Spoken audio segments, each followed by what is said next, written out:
Salut, salut, c'est David. Cette semaine, on se retrouve pour un petit épisode hors série du Comics du Dimanche, consacré à la sortie du dernier album d'Astérix il y a seulement quelques jours, le Papyrus de César. Déjà en 2013, je vous avais réservé une petite émission hors série pour la sortie de l'épisode précédent, Astérix chez les Pictes, et il me semblait être une bonne idée de vous parler un petit peu bande dessinée aussi, sortir un peu du cadre du comics, puisque c'est quand même l'événement, vous n'avez pas pu passer à côté. Ces derniers jours, on en a énormément parlé, que ce soit à la télévision, à la radio ou sur internet. Le Papyrus de César, c'est donc le nouvel album d'Astérix, le deuxième, scénarisé par Jean-Yves Ferry et dessiné par Didier Conrad. Alors évidemment, il y a 2 ans, ça avait fait beaucoup de bruit, ce changement de dessinateur, puisque je vous rappelle que depuis la mort de René Goscinny, c'est Albert Uderzo qui assurait non seulement les dessins, c'était déjà lui depuis le début, mais aussi le scénario. Or, c'est un octogénaire déjà bien avancé et il a décidé de céder la place. Ça a fait beaucoup de bruit, je vous rappelle, il y a 2 ans. Et là, on a donc droit à un deuxième album qui a été sans doute un petit peu moins médiatisé puisque voilà, le passage de témoin était tellement important et avait fait tellement de battage que là, je pense qu'ils ont pu travailler un petit peu plus sereinement. Pour ce qui est du début, c'est toujours de l'Albert Uderzo. On retrouve ce qui est caractéristique de chaque début d'album d'Astérix. Et ensuite vient le temps de la bande dessinée. Alors, quel est le scénario de cette bande dessinée, Le Papyrus de César? Eh bien, en fait, c'est basé sur un fait historique. Vous savez que César a écrit son fameux livre, La guerre des Gaules, qui raconte comment il a conquis la Gaule et comment il s'est débrouillé pendant toutes ces années pour réussir ses conquêtes gauloises. Ça, c'est vrai, évidemment, c'est historique. Et dans cet album, c'est le postulat de départ. César décide d'écrire la guerre des Gaules et il consacre tout un chapitre à ces irréductibles Gaulois, Astérix en tête, qu'il n'arrive pas à vaincre. Mais son conseiller, en communication, pour un peu dire ça, lui dit non, il faut pas mettre ça, les gens ne vont parler que de ça, ça va donner une mauvaise image de toi. Donc, on enlève ce chapitre. Il décide d'enlever ce chapitre. Or, il y a un des scribes qui travaille pour César, qui entend parler de ça, et qui décide tout simplement de prévenir les Gaulois via le biais d'une sorte de journaliste de l'époque qu'on appelle polémiste qui va aller jusque dans le village, raconter aux Gaulois ce qui s'est passé et à partir de là ils vont essayer de tout faire pour que ce chapitre de la guerre des Gaules qui parle d'eux ne se tombe pas dans l'oubli et que les générations futures puissent en entendre parler. Voilà pour le scénario. Un petit mot sur les dessins. Alors c'est vrai que c'est quand même très ressemblant à de l'Uderzo. Ça, on peut pas reprocher à Conrad d'essayer de faire quelque chose de différent, puisqu'il essaye vraiment de rester dans la patte Uderzo. Regardez, franchement, on dirait vraiment de l'Uderzo. Alors, plus que dans les Pictes, j'arrive quand même, je pense qu'on est quelques-uns à arriver à se rendre compte de quelques petites différences stylistiques. Regardez, par exemple, je pense à ce plan là, avec l'aigle, SPQR. C'est une planche avec du mouvement dans le dessin, c'est des choses un petit peu comme ça, presque au relief, dont on avait un petit peu moins l'habitude avec Uderzo, mais néanmoins on est très proche de ce qui se faisait. Et je pense notamment à certaines planches ou certaines cases caractéristiques. Il y en a une que je voulais vous montrer particulièrement, c'est, regardez, cette image là. On l'a déjà vu dans des tas d'Astérix.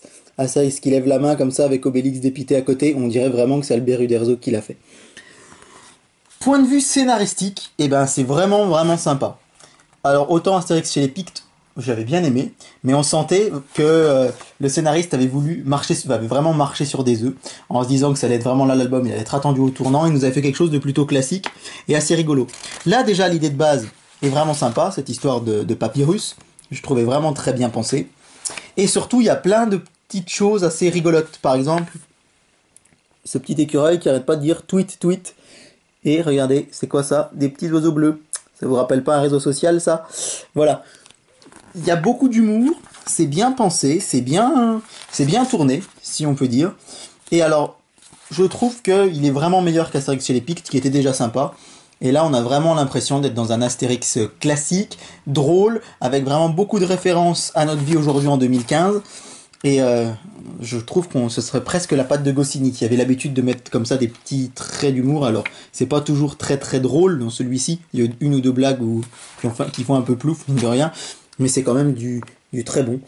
Voilà ce que je voulais vous dire sur ce dernier album d'Astérix. Je vais pas tourner plus loin pour pas vous montrer la fin.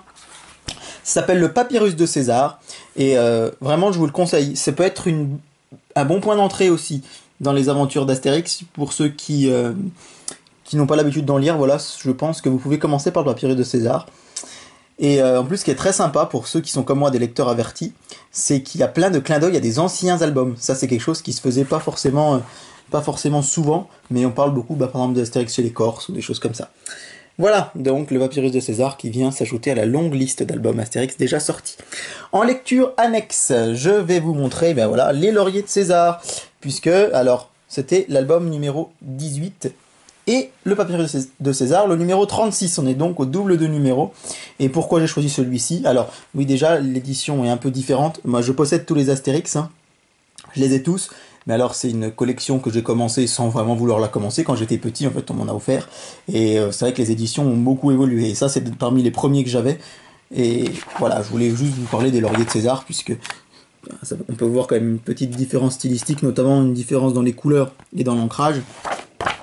Mais voilà, c'est une histoire qui est aussi très rigolote et qui est centrée sur le personnage de César, ce qui arrive pas si souvent que ça, finalement, dans les bandes dessinées. Point de vue cinéma. Alors, évidemment, je pourrais vous parler de ce coffret Blu-ray qui comporte Astérix le Gaulois, Astérix et Cléopâtre, les 12 travaux d'Astérix, Astérix et les Indiens. Alors, j'ai pas la trilogie Gaumont avec la surprise de César, le coup du menhir et Astérix et les Bretons. Mais voilà, ça c'est vraiment, pour moi, en termes de dessin animé Astérix, de la bonne qualité. Particulièrement les 12 travaux, je pense que vous le connaissez, il est excellent. Et voilà, c'est des bons films d'appoint pour découvrir un peu plus l'univers d'Astérix. Par contre, petit bémol, même gros bémol, la qualité de la remasterisation. Alors, vous mettez version remasterisée, et bien, je sais pas ce que ça aurait été si ça n'avait pas été le cas. Alors, je les ai pas en DVD. Moi, je les avais quand j'étais plus petit en VHS, puis après, on me les a offerts en Blu-ray. Et franchement, il n'y a pas une immense différence. Ça, c'est vraiment ce qui m'a déçu de ce côté-là. Et là où je suis pas déçu, c'est avec ce film Astérix et les Vikings. Alors, il est très décrié, et pour moi, c'est vraiment pas justifié. C'est le dernier Astérix vraiment en animation classique, puisque l'année dernière, on a eu droit au très sympathique Domaine des Dieux d'Alexandre Astier. Et Astérix et les Vikings, moi, je l'aime beaucoup, et surtout, il est très très bien animé. Il est vraiment en haute définition, HD. C'est la fusion, on va dire, d'Astérix et les Normands, et de La Grande Traversée, qui sont 2 albums aussi, qui sont plutôt sympas. Et moi, j'aime bien. Voilà, alors c'est pas du grand film d'animation, on n'est pas chez Disney quand même, faut pas exagérer. Mais pour moi, c'est un bon Astérix, c'est plutôt sympa. Et voilà, j'espère avoir été complet sur l'univers du petit Gaulois. Et voilà, jetez-vous vraiment sur cet album d'Astérix. Je vous rappelle, Astérix et le Papyrus de César. Il me reste à vous souhaiter une très bonne semaine et on se retrouve dimanche prochain avec le retour des Marvel, la collection des incontournables. Ciao!